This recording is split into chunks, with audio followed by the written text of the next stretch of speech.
This is Macron defending his ambassador. And we should not espouse the narrative that France is Niger's enemy. The problem is the leaders of this coup d'etat, who is the people behind the coup d'etat, who are abandoning reform, who are abandoning the fight against terrorism, and in fact are abandoning the interest of its civilians. If we don't say that loud and clear, who will? So let's not be overly simplistic. Man, he's really funny. Remember what I told you? Like, they're going to try and sell themselves. Do not recognize the people behind the coup d'etat. We support the president who has not resigned. We stand firm beside him. And we support the diplomatic action and the possibly military strategy of ECOWAS.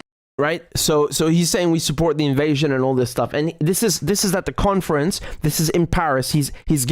Macron is giving a conference to his ambassadors, right, and defending both Macron and his spokesperson defending the French ambassador in Niger, who by the way looks like this, Sylvain Ité. That's his name. This is the French ambassador to Niger, and now this guy is on the run.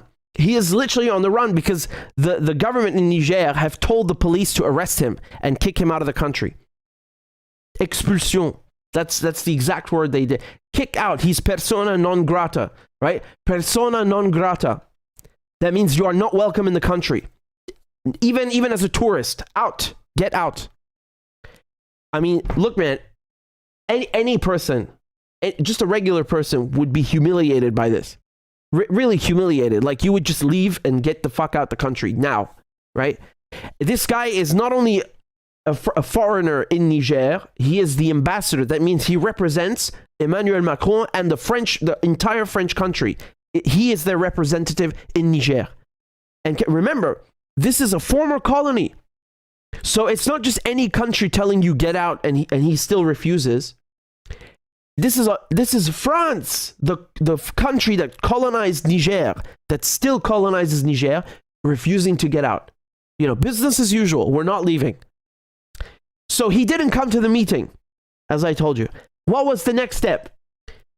The government in Niger, the coup leaders, they told him you have 48 hours to leave the country.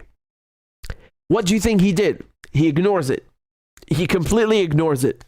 And once again, in Paris, they're buffing him and backing him up and saying, no, he is right not to listen to this junta, and we will not legitimize these coup leaders, blah, blah, blah, blah, blah. And so now, you know, the government in Niger said, look, you ignored our request to meet. You wouldn't even come to a meeting at the foreign ministry. You ignored our directive to leave the country calmly and peacefully within 48 hours.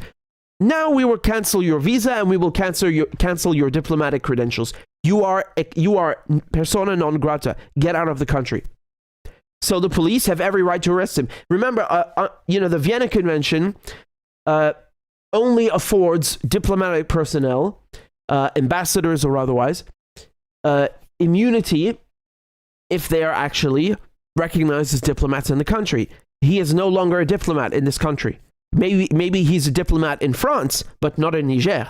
His credentials are gone. When you arrive to a new country, to a new posting or a new mission, you go to the foreign ministry and you receive your credentials from the host country. Those credentials have been withdrawn. I mean, you can see it's not just some random paper. This is an official document from the foreign ministry of Niger, and it bears the seal and everything, right? So I know in Paris they don't want to accept that this is the government. It's the government. I'm sorry. You know, I was just talking a few minutes ago how you had coups by military officers in Arab countries, you know, like Hafez al-Assad, who was the father of Bashar al-Assad, or Gaddafi in Libya. Yeah, there were coups. So what? At one point or another, the whole world recognized these guys are the legitimate government. To this day, right? That's it. That's how it is. So, you know, you need to get over it. But they're not over it in Paris. They're not over it.